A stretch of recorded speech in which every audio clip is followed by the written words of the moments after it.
so far. Making his Olympia debut is Hadi Choopan. This was one of the biggest stories of the week. Hadi Choopan finally getting his visa to come here and deciding whether he was going to be open 212. Here's our first look, Sean. Yeah, well, this was the story of the year regarding Hadi. Hadi has been taking 3 or 4 years trying to get into America so he can stand amongst the best.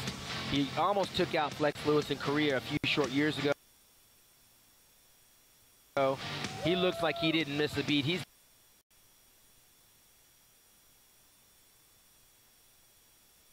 212. You see the difference in the graininess of the.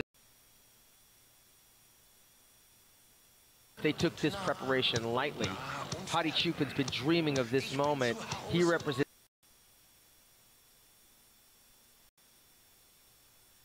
Wolf, short in stature, maybe 5'6" on a good day, but as you can see, oh wow, thickly muscled from shoulder to shoulders. He's wide as a tank. You knock on Hadi, he needs a little bit more hamstring girth.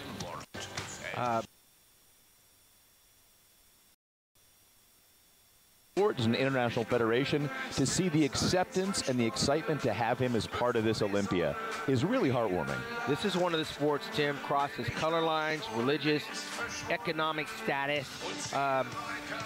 We embrace all athletes because we know that there's only one way to get here, and that's through hard work, blood, sweat, and tears in the gym, dieting, commitment. It's a universal language. And from the guy that wins to the guy that doesn't win, we all have that mutual respect. He's representing Iran very well so far.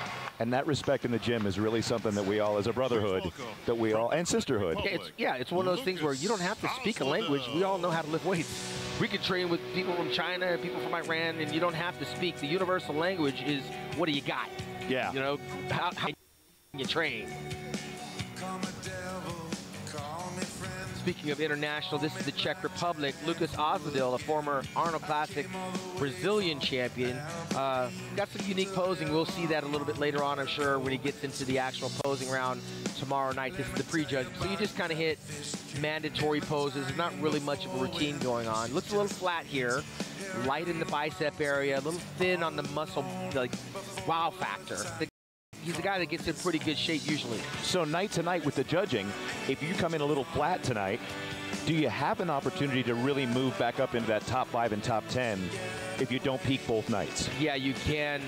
They used to call Phil Heath Mr. Saturday Night because he used to come in a little bit off on Friday and then he closed the door on Saturday. I watched Kai Green come back from the brink of defeat in Ohio against Cedric McMillan, who was leading at the prejudging, to take it over at the finals. Yeah, these guys got a lot to play with. That's why the judges, it's a first flush type of judging that happens tonight, and then you close the door tomorrow. So if you don't hit it tonight, you have a second shot. You can see Lucas a little bit of, you know, I don't want to call it flabby, but some loose skin on the lower back. He's got those unique glutes. Oh, there's wow. nobody else in our industry that.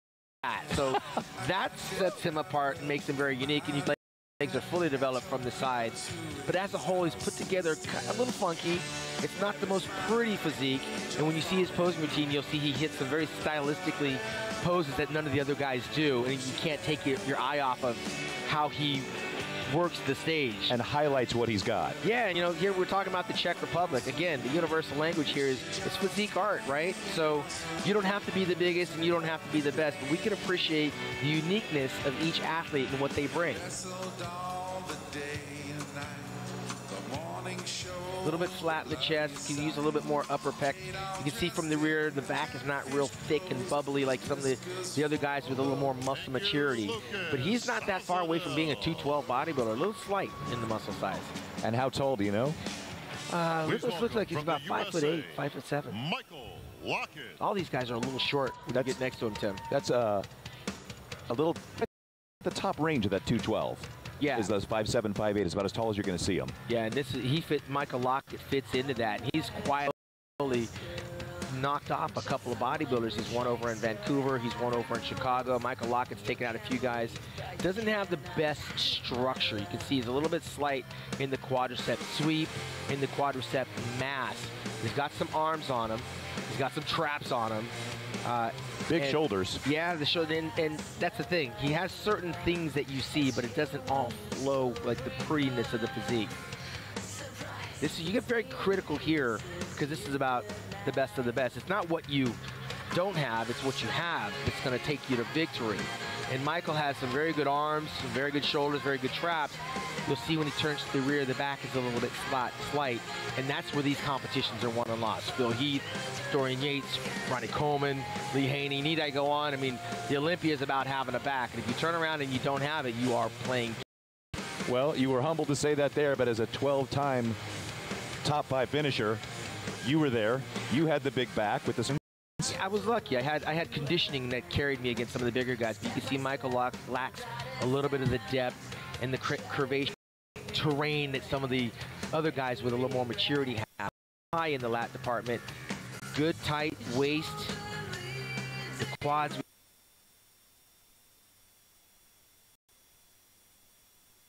15 rokov Lidla je iba začiatkom.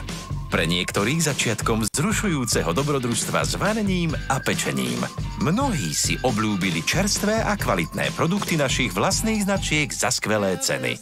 Iní s nami začali aktívne žiť a udržiavať sa vo forme.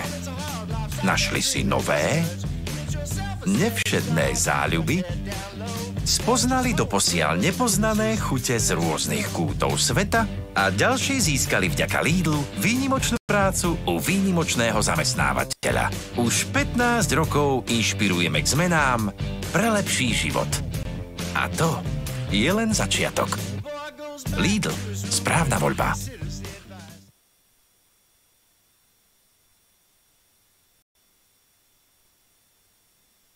So you know that Egypt's tuning in, and they're really supporting this guy right here. At least it's a start. He got here by way of victory, and now it's a matter of just kind of finding out where he fits in amongst the world's best. But as you can see, he's got a ways to go before he actually arrives here to do damage. Got the right structure. Conditioning just isn't up to par right now. And I was talking about this with Linda. You get your pro card, you compete, you realize where you rank, and you go back to the drawing board, and then you come to the Olympia. And then you go back to the It's like graduating high school, going to college, getting your degree. Now you got to go out in the real world and find a job, and you got to get that pedigree before you get that raise.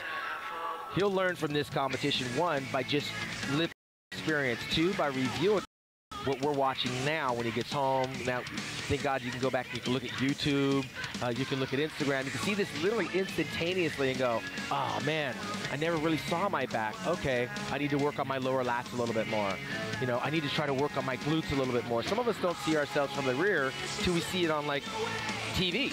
Or we need to start another week or two out and go 18 or 20 or 22 weeks, because he's got vascularity that's right on the edge, front and back. There it is right there. Maybe a little extra water. Yeah, there's a few things going on with his physique that he's going to have to iron out before he is in the conversation. But so close. It was great to have him here. From the USA, competing in his 20th Olympia. Oh. Former Olympia champion, the Blade, Dexter Jackson. By way of Jacksonville, Florida, now living in California. Dexter's first Olympia debut took place in 1999, Tim. And naturally, like a lot of bodybuilders, he wasn't in the top 6. But all he's done over the past 20 years is just win 29 pro contests, 9 Arnold Classic championships. He has the name Legend already attached. He's already won some Lifetime Achievement Awards. I actually gave him mine back in 2014. He's living the dream right now, like getting awards and accolades while he's still doing it. Won a competition this past August to get number 29. Won this competition back in 2008. He's been 11 years for this moment in time to try to come back and get it. And now we'll get to the physique, okay? What I'm looking at, he's a little flat. The pecs aren't popping as well as they should, and the stomach is not as ripped as it normally is. Dexter is called the Blade for a reason. And the stomach is the area that really got him here, right? He's got the structure. The calves were never really there, but he won a Mr. Olympia without him, and he's won 29 shows without. He's beaten everyone in this competition without him, so he doesn't get criticized for that because his genetic structure carries him through. He's got some of the widest shoulders and lats. He's got a very long insertion coming from the top to the bottom, but they're a little bit high. Now, that August show was Tim Gardner's Tampa Pro. Absolutely, the Tim Gardner. And he was up against Luke Sandow. And he took Luke Sandow to school, the New Jet. Dexter alone looks very well. This contest is going to be won based on the comparisons. The skin is just a little thick. We're missing that crispness, the separation. Normally those quads are a little fun. You cannot count Dexter out of this contest. So I've personally seen him better because he's won the competition. That was 11 years ago. Ladies and gentlemen, you're only as good as the people you stand next to, and this contest has not been decided yet. Steve let's see what Kuklo brought to this season. Dallas, Texas. The Texas King was making light at the press conference. He was on the Shark Tank with his wife Amanda Latona, a former professional bikini. Now he is in the Shark Tank once again here in Las Vegas. He went back to the drawing board last year with the intention of breaking that 5 and making some damage. Got here by way of winning the Indianapolis Pro competition, I think 2 years in a row to get here. And look at those quads. Beautiful lines, great. I think we got like 3 or 4 guys that have won the USA's to get here, and that was his last victory in Las Vegas. It's been a minute. Now, these guys all come for the title of Mr. Olympia, but Rolly Winkler has been rocking his title of People's Champion. I think Steve is vying for that this year as well. He's loved by the fans. He's a very likable, marketable bodybuilder, trained as a firefighter, EMT. Steve, again, he's one of those guys that needs a little bit more back thickness and hamstrings, as you can see when we've already looked at some of the other guys. And he's another guy that doesn't get the crisp detail that we're looking for from him. But he's got a very athletic and aesthetic physique that you can't buy that. You're born with it. So he's doing the best of what he can do. And I got to tell you, he's put together very well. A lot of guys would like to have this type of a body. Now, conditioning from year over year, what are we seeing? Well, he's been harder and he's been more ripped. This is a contest that sometimes you got to rise to the occasion, and sometimes you just get taken in by it that you flatten out. And I'd like to see what Steve looks like tomorrow, because he can eat tonight and fill up, and he might look a little bit harder tomorrow. Pull a little water? Pull a little bit water. I would tell him for sure we got to watch the water tonight, but he has Ladies to eat and fill up a little bit. From the United Kingdom, Luke Sandow. Okay, here's one of the stories coming into this week. Yeah, representing the UK, and the last guy that was over here wrecking havoc was the Shadow, 6-time Mr. Olympia, Dorian Yates. He was a dream wrecker for a lot of guys, and Luke Sandow came out of the box real hot and heavy earlier in March. He was 3rd at the Arnold Classic in Ohio.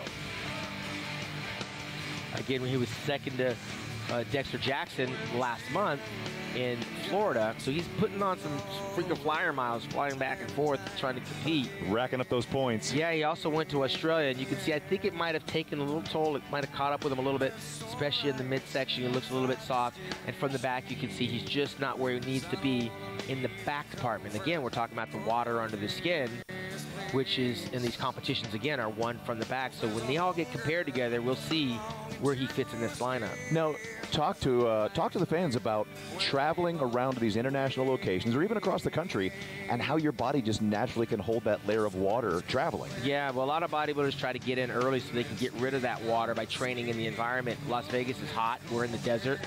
Brandon Curry and Rolly Winkler train in the heat of Kuwait, so they have usually a little bit thinner skin, but you can see Luke is just a little bit off. There's a little bit of water that's just